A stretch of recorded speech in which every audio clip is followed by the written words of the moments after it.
Ration দুর্নীতি মামলায় তৃণমূল কংগ্রেসের দেগঙ্গার ব্লক সভাপতি আনিসুর রহমান বিদেশ এবং তার ভাই আলিফ নূর মুকুলকে গ্রেপ্তার করল ইডি। দীর্ঘ দুদিন ধরে জিজ্ঞাসাবাদ, তল্লাশি এই সমস্ত কিছুর পর এই গ্রেপ্তারির ঘটনাটি ঘটে। এখন রেশন দুর্নীতি বিষয়টিকে যদি একটু ভালোভাবে দেখা যায় তাহলে বুঝতে হবে যে আর পাঁচটা দুর্নীতির মতো এটি নয়।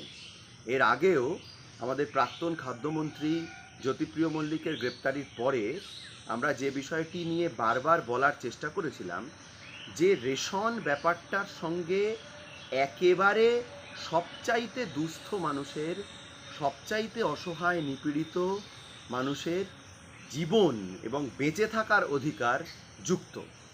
রেশন দুর্নীতি বিষয়টি এমন, ধরা যাক যখন 2020 সালে প্রথম লকডাউন ঘোষিত হলো, মাত্র 4 ঘন্টার নোটিশে লকডাউন ঘোষণা করা হলো, তারপর মানুষের কাজ গেল। যেখানে যারা কাজ করতেন পরিযায়ী শ্রমিকেরা, তারা ফিরে এলেন। ফিরে আসার কোনো ব্যবস্থাই প্রায় রাজ্য এবং কেন্দ্র সরকার করেনি।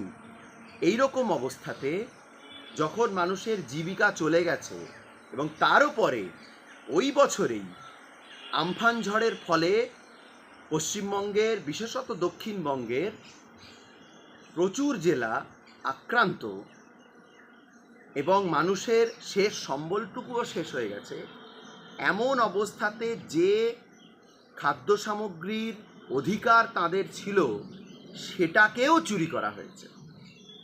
দেখা যাচ্ছে যে ইডির আধিকারিকরা বলছেন যে হিসেব মিলছে না। প্রশ্ন করে তাদেরকে হিসেব পাওয়া যাচ্ছে না। পাওয়া যাবে কি করে? হিসেব পাওয়া সম্ভব নয়, কারণ তার সঙ্গে লক্ষ লক্ষ গরিব মানুষের প্রাপ্য রেশনের চাল জড়িত। তার কোনো হিসেব হয় না।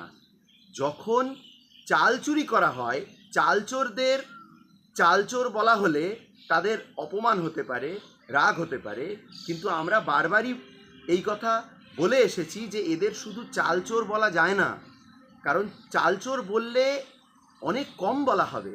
মানুষের শেষ সম্বলটুকু যখন শেষ হয়ে গেছে, যখন লকডাউন এবং আমফান ঝড়ের ফলে মানুষ একেবারে শেষ অবস্থায়, সেরকম পরিস্থিতিতে বড় বড় নেতা হয়ে এরা যখন রেশনের শেষ সামগ্রীটুকুও চুরি করে নিজেদের বিলাসবহুল গাড়ি, বাড়ি এ সমস্ত বানায়, তখন তাদেরকে চালচোর বললে কম বলা হয়।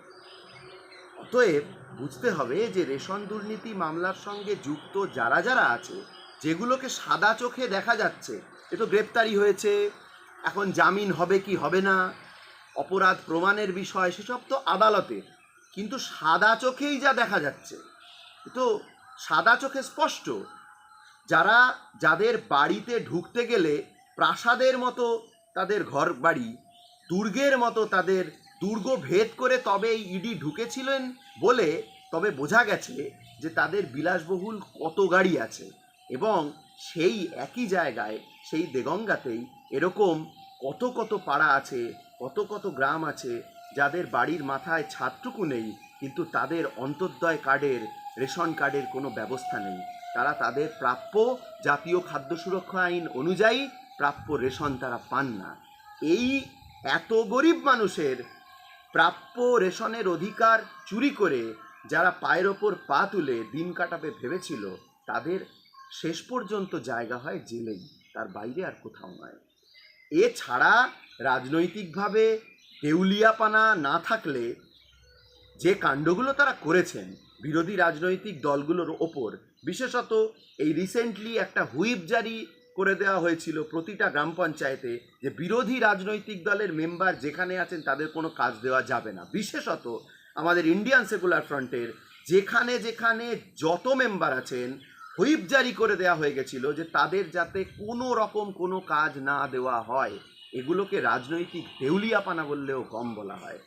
শেষ পর্যন্ত এইসব স্বৈরাচার বাংলার মানুষ কোনোদিন মেনে নেয়নি, মেনে নেবে না। মানুষ মাথা তুলে দাঁড়াবেন, মানুষের পাশে ইন্ডিয়ান সেকুলার ফ্রন্ট সবসময় ছিল, সবসময় থাকবে। বিরোধী যে কোনো কণ্ঠস্বরকে দমন করে দিয়ে কেউ কখনো স্বাধীনভাবে ঘোরাঘুরি করতে পারে না, রাজত্ব চালাতে পারে না।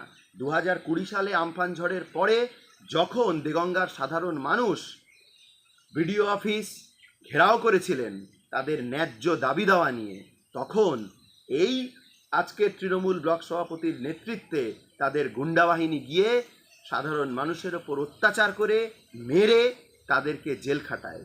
এদের জায়গা জেল ছাড়া আর কোথাও হতে পারে না। ইতিহাস প্রমাণ করেছে বারে বারে, যুগে যুগে স্বৈরাচারের পতন হবেই, আজ নয়তো কাল জনগণই শেষ কথা বলবেন। এবং সবথেকে বড় কথা, আমি আবারও বলছি, অন্যান্য আর 5টা চুরি আর রেশন দুর্নীতি দুটো সুসম্পূর্ণ আলাদা বিষয়। রেশন চুরির কোনো ক্ষমা হয় না, হতে পারে না। মানুষই শেষ কথা বলবে, গণতন্ত্রে সাধারণ মানুষই শেষ কথা বলেন।